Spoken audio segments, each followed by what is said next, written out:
Assalamualaikum warahmatullahi wabarakatuh. Selamat siang. Kami di sini ingin melakukan presentasi terhadap presentasi dari proyek akhir kami, yaitu proyek charter Syukro yang akan memenuhi nilai tugas akhir mata kuliah RPL atau Rekayasa Perangkat Lunak. Mungkin dimulai dari perkenalan dari kelompok kami. Dimulai dari saya, Muhammad Faruk Asmarki dengan NIM akhir 116. Saya Muhammad Katolik dengan NIM belakang 090. Saya Anissa Zafiradia dengan NIM 106. Saya Abdi Prasendria dengan NIM 120. Saya Hasbuliza Fernanda dengan 3 NIM terakhir 124.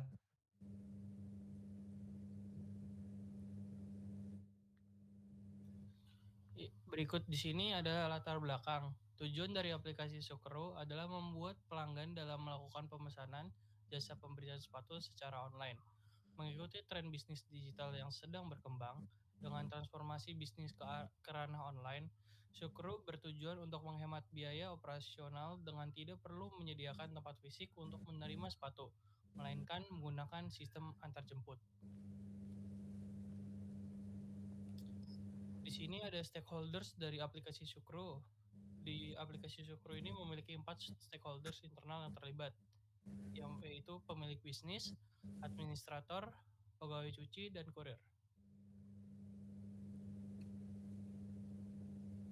Selanjutnya ada aturan bisnis. Di aturan bisnis di sini ada yang pertama itu ada facts. Facts adalah pernyataan yang benar-benar tentang bisnis, yaitu seperti setiap pelanggan memiliki kode unik berupa ID user, setiap pegawai memiliki kode unik berupa ID employee, setiap pesanan memiliki kode unik berupa nomor invoice. Yang kedua ada constraint. Constraint membatasi aksi-aksi yang boleh dilakukan oleh sistem atau user, yaitu pelanggan tidak diperbolehkan membuat akun dengan data yang sudah terdaftar sebelumnya. Pesanan tidak akan diproses sebelum sudah melakukan pembayaran. Pesanan yang sudah dilakukan pembayaran dan diproses tidak dapat dilakukan pembatalan.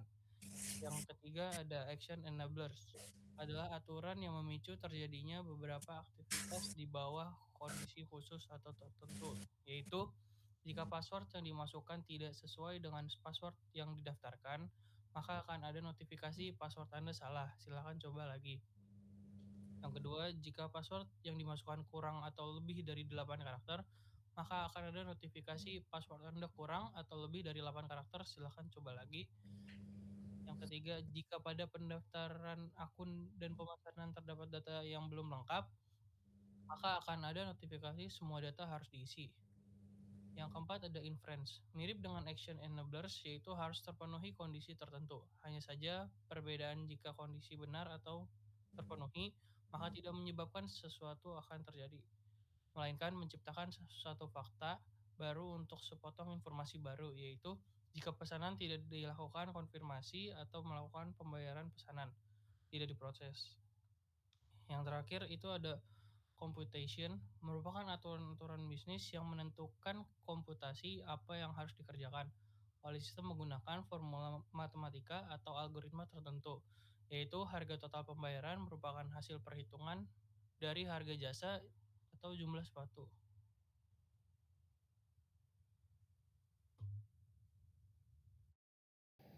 Selanjutnya juga ada proses bisnis, di mana kita akan dimulai dari pelanggan yang akan membuat akun dan melakukan login. Lalu, pelanggan tersebut akan melakukan pesanan jasa cuci sepatu sesuai keinginan jasa mereka.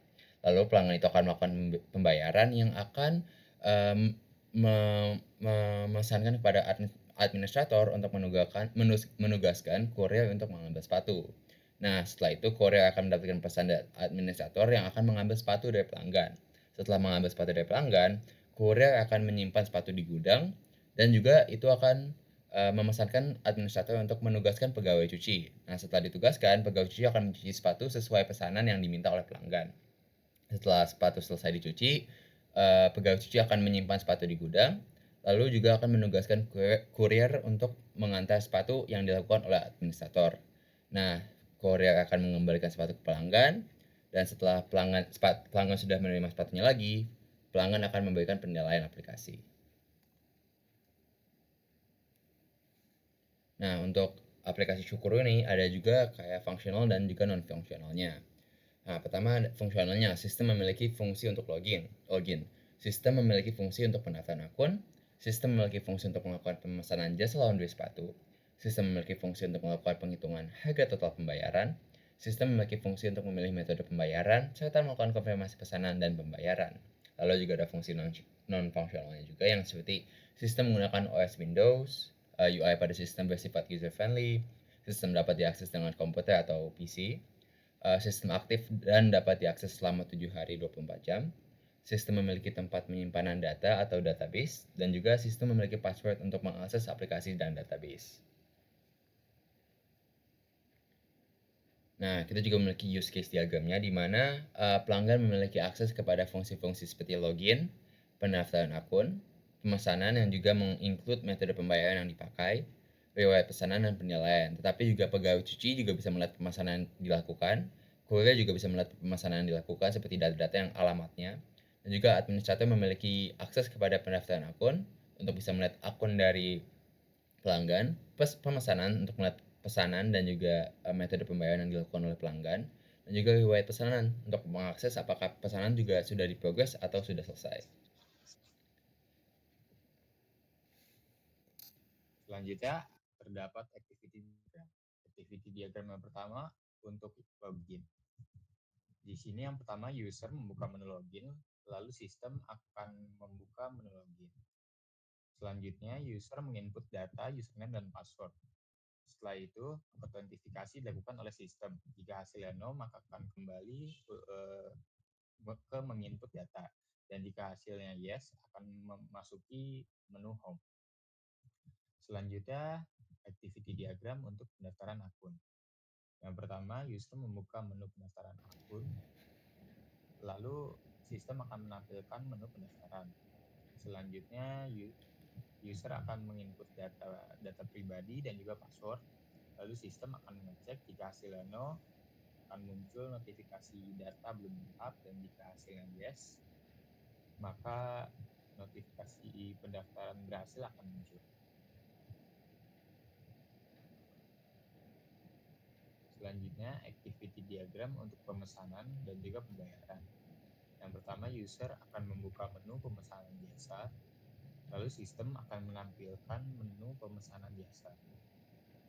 Setelah itu, user akan memilih jenis jasa yang diperlukan, lalu sistem akan menghitung harga total dari jasa.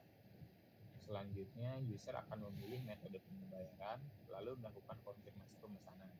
Setelah itu, sistem akan memproses pemesanan dan menugaskan kurir. Dan yang terakhir, kurir akan mendapatkan notifikasi untuk melakukan pesanan. Activity diagram selanjutnya adalah riwayat pesanan. Yang pertama, user akan membuka menu riwayat pesanan, lalu sistem akan menampilkan menu riwayat pesanan. Setelah itu, sistem akan menampilkan sejarah pesanan. Aktivitas selanjutnya yaitu penilaian aplikasi. Yang pertama, user akan membuka menu penilaian aplikasi, lalu sistem akan menampilkan menu penilaian aplikasi. Setelah itu, user akan memberikan rating terhadap pengalaman. Dan yang terakhir, sistem akan memasukkan hasil rating ke database. Selanjutnya itu ada prototype. Yang pertama ada page login. Jika user sudah memiliki akun, maka user langsung bisa masuk ke dalam user main page. Jika user belum memiliki akun, maka user akan diarahkan menuju page sign up. Kemudian setelah itu user akan masuk ke dalam main page dan user diarahkan ke dalam page home. Di dalam page home ada menu untuk masuk ke keranjang, penilaian, pesanan, dan riwayat pesanan.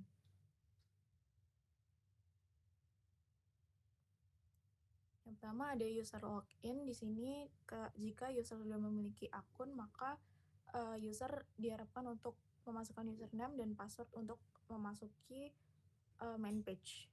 Selanjutnya yaitu ada user sign up. Jika user belum memiliki akun, maka user akan diminta untuk memasukkan username dan password untuk mendaftarkan akunnya. Selanjutnya ada user main, yaitu di sini ada menu keranjang, penilaian, pesan, dan riwayat pemesanan untuk lanjut ke menu selanjutnya.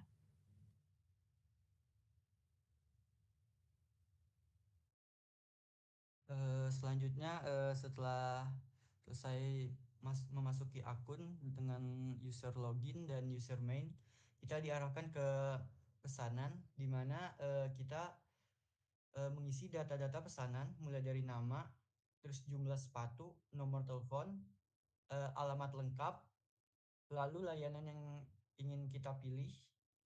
Jika ada keterangan tambahan bisa dituliskan. Setelah itu bisa membuat pesanan. Nah, berikutnya ada fitur di riwayat pesanan di mana kita melihat pesanan kita yang telah kita pesan.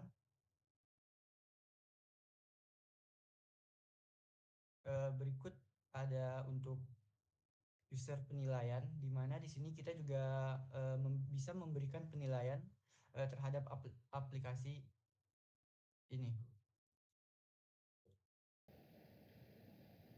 Baik, sekian dari presentasi kelompok kami. Mohon maaf bila pada kesalahan atau kesalahan tindakan.